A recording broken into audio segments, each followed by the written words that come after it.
these are some examples of applique.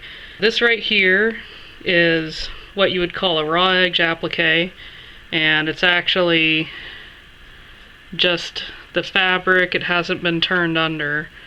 And then this is a turned under applique, and here's another turned under applique, this cute little owl. So let's get started. So I have this heart template here. This is actually from the quilt guild that I belong to. So this is the template, and as you can see, I've already made a couple of hearts here. So I'm going to go ahead and draw a third one. So, and this is a friction pen. It's actually a friction marker. I really like the markers. I didn't even know the markers existed. I think they're kind of a newer product, but they're really good. I find it's just a nice bold line. And I have a pack where I have a bunch of colors. I found the pack during back to school season. So back to school season is a great time to get quilting supplies. There's actually a lot of different things that we quilters use when it's back to school. So we have that drawn out. And then it's just simply a matter of taking a small rotary cutter, or you could do scissors. Scissors would work too. You actually want a small one because you're going around curves. It's just easier than that standard 45 size. I believe this is like a 28 millimeter size. And I just cut that out. And right up there. I'm cutting along here carefully. And okay,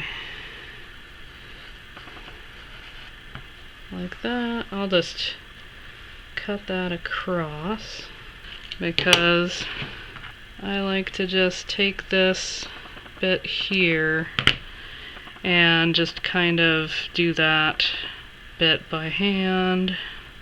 It's also kind of nice to make sure that it's getting more of that equal looking heart shape to it. So just gonna snip that.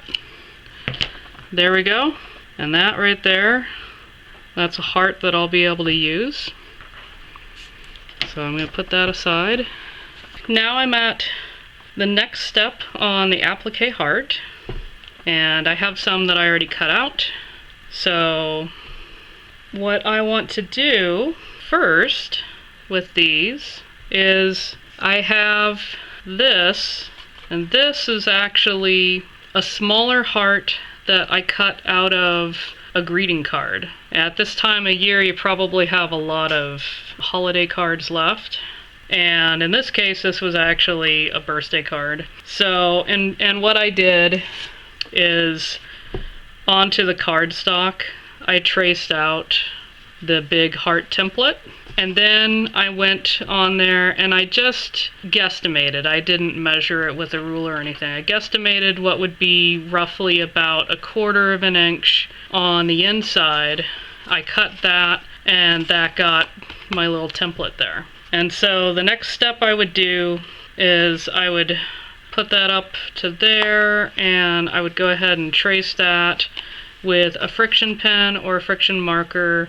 I used a green ballpoint friction pen on this one because it's a light color fabric, so it would show up pretty easily. But like on this one, I don't know if it'll even be visible, but I used a purple friction marker on that one. So I would do that, and then there's different things that could be done. This has notches. You could just not notch it, basically. Have it be like this. You wouldn't even need this part of it. And then you would take a fusible interfacing where it's the one side and it's got like the little bumpy type stuff on there. You would take the regular size template, you would trace that onto the interfacing, cut that out, and then you would take the right side here and you would take the bumpy side and put that against there, match it up on the heart, and then you'd stitch that 1/4 of an inch all the way around. And what I do is I actually cut a slit into the fusible interfacing, and then that way it's already there and you're not trying to struggle around trying to get the two layers separated. You just turn it out and get scissors or a chopstick or whatever and just get that all punched out that way. Flatten it out, don't iron it, just try to flatten it out as best as possible, and then positioning it on the back square. That would be the point where you would iron it, because you want those little fusibles to only get activated once. Plus you don't want to iron it to your ironing board. But this particular thing, I played around with some different things, and the first thing I did, because I didn't want to use up a bunch of fusible interfacing and it just seemed like it was going to take a while, is I went through and I did the notches, because you want to do that so that you have the stuff going around the curve. And I went through, I was ironing it, so actually I want to have the template there, and it was real tedious. And I had like this little like office glue, paper glue, that had a little applicator, and I was gluing it along there, and then I was just kind of pressing it into place, and it was a little messy. A much better way is to use starch, and that is what I'm going to show. So with starch, the way that works is I'm going to take some of this starch. I got this from the grocery store. Yeah, so you don't have to get fancy, you don't have to buy the stuff that they're charging more money for in the quilt store. And then I found the stuff that I was watching teachers showing, a brush, I found that a Q-tip works really great. So I'm just going to get that Q-tip nice and wet, and I'm just going to do this before I even put the template down, because that way I'm not getting that template any more soaked than I need to, because I want that template to last me a while. And I just get this nice and soaked on these edges. I just love starch in general for quilting, because it just makes it so that all of your ironing is nice and crisp. Okay, see? And that was pretty quick. Nice thing about the friction pen is it's not bleeding because of being wet, and it will iron away. So I just position that, and then I want to start on one of these more straighter edges here. So now that my iron is actually hot, I mean, even with the cold iron, it actually was folding over. That's the power of the starch. Oh, there we go. It's already wanting to cooperate, which is very nice. So here we go. Oh, yes. Oh, look at that. Oh, that's nice. That's nice. That's very nice. Oh, yeah. Look at that. Wow. That's so cool. Okay. All right. I'm going to be putting this onto the background here, and I went ahead and did a little press there so I could just have that centered, and I'm just eyeballing it here, so that looks pretty good. And then what I like to use for my fusible is this stuff called Mistyfuse. It's probably going to be a little hard to see, and basically it just makes it so you can fuse both sides, because a lot of the fusibles out there, they have the glue is basically put onto like a substrate, and only one side of that is actually gluable. This is also, in my experience, pretty good because it doesn't seem like it gets gummy with the needle. So I'm going to put that there, and I have another little tiny bit right here, and then I should be able to cover that. That looks pretty good. I'm not trying to get it to be conforming. I'm trying to just make it so that it stays long enough so I can get it to the sewing machine. And then I just press that down, and press that down with a hot iron for 10-15 seconds. Okay, and there you go. And it's on there, you know, you can tell it's not on there super secure, but it's on there. And the next step will be to get this sewed along the little perimeter. Okay, So now I'm going to go ahead and get the heart applique onto here. I like to use a piece of paper.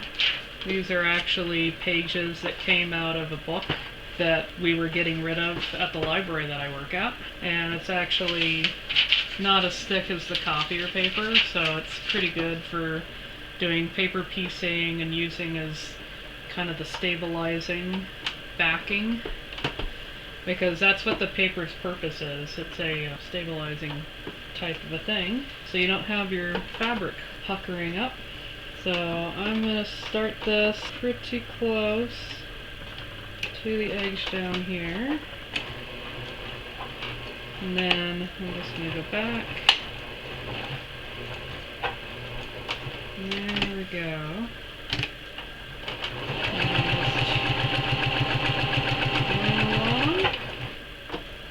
You can see I'm pretty close to the edge there.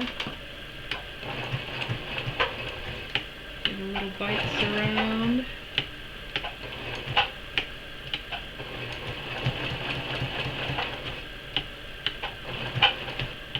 Okay.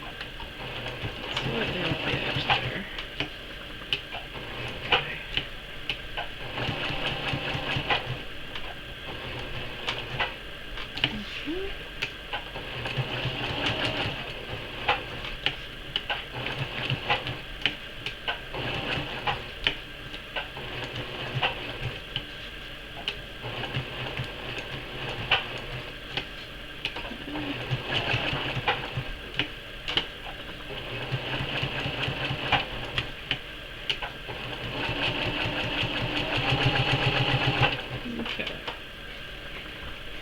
Trying to trim that, there we go.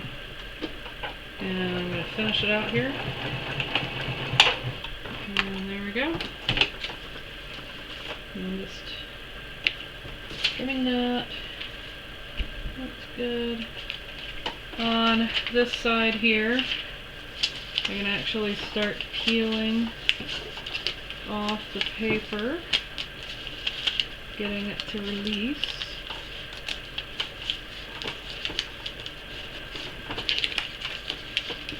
Just kind of gently folding it to kind of make it want to continue to tear. And then this is that inside bit of the heart.